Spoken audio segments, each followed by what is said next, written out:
Hello guys and welcome back to the channel. And yes, Newcastle United have just beat Aston Villa 3-0 at St James's Park. Aston Villa's abysmal record at St James's Park continues. They haven't won there since 2005 and it's one win in the last 23 games at St James's. So I'm going to give you my thoughts about the game, my thoughts about some individual performances, my thoughts about that Jhon Duran red card. And stick around for this because you know I love both these clubs, so I'm going to be as unbiased as I can. And I actually thought Newcastle started the game extremely brightly and fully deserved to go 1-0 up. I thought they were intense, they were aggressive, they were positive, they were playing forward. And I thought for the first opening 15-20 minutes, Villa couldn't cope, they couldn't match their intensity. But then I thought Villa grew into the game, but it was a moment of brilliance from Anthony Gordon. What a wonderful goal from him. But I just want to say that goal doesn't happen without Lewis Hall's overlap. And I was speaking about the importance of Lewis Hall getting on the overlap, Gordon coming inside before the game. And that's exactly what we're seeing. It was finished off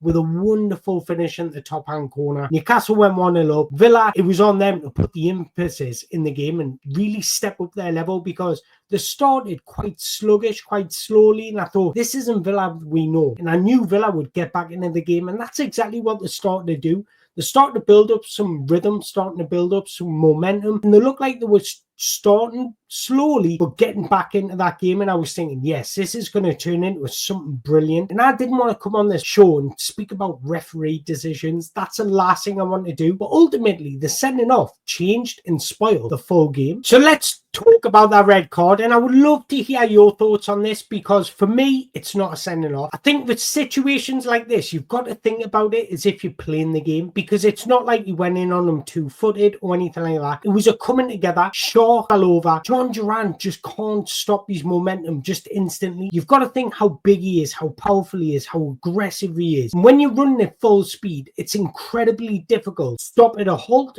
or change your direction. And I thought, if you look at his left foot is planted. Once that's planted, you've got nowhere to go. You literally can't put your right foot anywhere else. And I just think if that happened the other way around, Newcastle fans would be feeling hard done by. So for me, it's not a sending off thing. It was just a coming together. One of them went below the other one. Jhon Duran just literally couldn't put his foot anywhere else. You can't put your foot anywhere else there. I don't think there was any malice in it. I don't think it was intentional. And if it, like I say, if it was the other way around and Isak done that on Konsa, I would say the exact same. I don't think it's a sending off. Fair enough if Shaw had the ball at his feet and Jhon Duran just flew in and took him out. Fair enough, that's a red card. But when you're running at full speed, you go strength to strength, shoulder to shoulder with somebody. You're getting off balanced yourself because Shaw's a strong boy himself.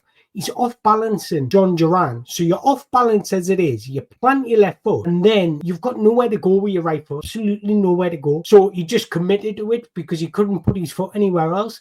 And it looks like he steps on him. But yes, he does touch him. But I don't think it was intentional. I don't know what you think, and I would love to know your thoughts because I think this is divided opinions. And I think a lot of Aston Villa fans are saying no, it's not a sending off. A lot of Newcastle fans are saying yes, it is a sending off. But let's speak about it objectively. Think of it as not Aston Villa, not Newcastle, and just a game between Fulham and Brighton. Would you think that's a sending off? For me, it's incredibly harsh. And that changed the game ultimately. I did think Villa was starting to build that rhythm, starting to build momentum. But ultimately, the record at St James's Park, as terrible as it is, and to match Newcastle's intensity and the form Newcastle are in, with 10 men, it's going to be difficult. And I just thought after that, for the whole game, Newcastle were in cruise control, on and off the ball. They managed the game well off the ball, and they were very good on the ball as well. And I just thought it was incredibly harsh for Aston Villa because it's tough going to St James's Park as it is. When you go down to 10 men, you've got your work cut out. Now that that's out the way, let's get on to some of the good stuff. And once again, I thought Sandro Tonali, Bruno and Joelinton were absolutely exceptional in the middle of the park. I actually thought Onana and Kamara didn't play too bad, but because the level of Tonali, Bruno and Joelinton made them look bad. And I'm so glad Joelinton played in this because his physicality played a lot of part in this game. And I thought Sandro Tonali and Bruno covered a lot of ground. And collectively, they were just exceptional. They were aggressive off the ball. They were dueling well. In possession, possession. They were always showing for the ball, always being an option for the guy in possession. And then they were making the right decisions in possession as well. I thought Joelinton fully deserved his goal today, and he got an assist. For me, he was man of the match. He was everywhere on that pitch. He was dueling well. He was aggressive with the ball. He was positive with the ball. He just exceptional performance. I think that last game, or rest in the last game, I know he was injured, but not playing in the last game, done on the world of good. He looked fresh. He looked hungry. He looked strong. Everything about him was exceptional. And I thought Onana and Kamara generally had good games. They weren't bad considering Villa only had 10 men and they were just looking to keep their shape. But the way Joelinton just moved through them with the ball was so positive. He was just exceptional. And I just thought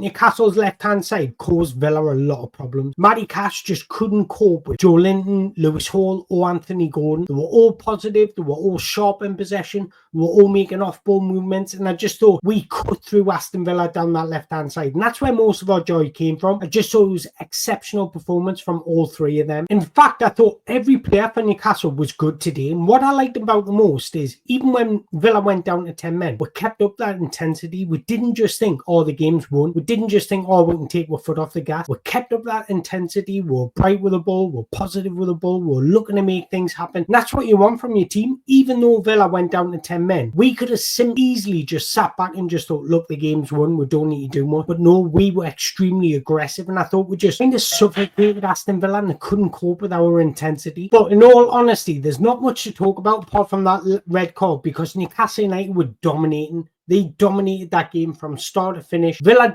absolutely didn't look in it. And I don't think it's their fault because it went down to 10 men. Whether that would have changed the outcome or not, I don't know. No one will ever know. But I just think Villa's bravery to continue to try and get forward and try and play, it's admirable, but it was incredibly naive because that gave Newcastle more room to play in. And that's how Newcastle just cut them apart. But the bravery from Aston Villa, second to none. I actually love it. It's so admirable. But again, another exceptional performance from Newcastle United. 4 wins on a row. Looks like they've got their spark back. Looks like they've got their mojo back, their intensity back. And it was good to see it against a good side like Villa, even though they were down to 10 men. For Villa, it's just a game to forget. I think the referee did spoil the game, in my opinion. It's back to the drawing board for you guys. It's a fresh start next game. And it's kind of, the sooner you forget about this game, the better. But as for Newcastle, they've picked up form just at the right time because they've got Man United away, then Tottenham away. As for Aston Villa, they've got Brighton at home, which I can actually see them getting back to winning ways because I think going to Villa Park is a tough game for anybody. And then the host Leicester, which should be another 3 points. So I just think it's a day to forget for Aston Villa. You move on, you forget about it, on to the next game sort of thing. But for Newcastle United,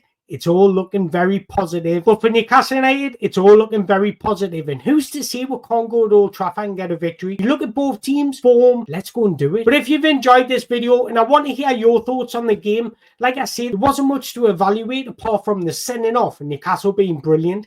But let me know in the comments below what you made of it and where do you think both teams are. Can they kick on this season? Let me know in the comments below. Until next time, thank you very much for watching.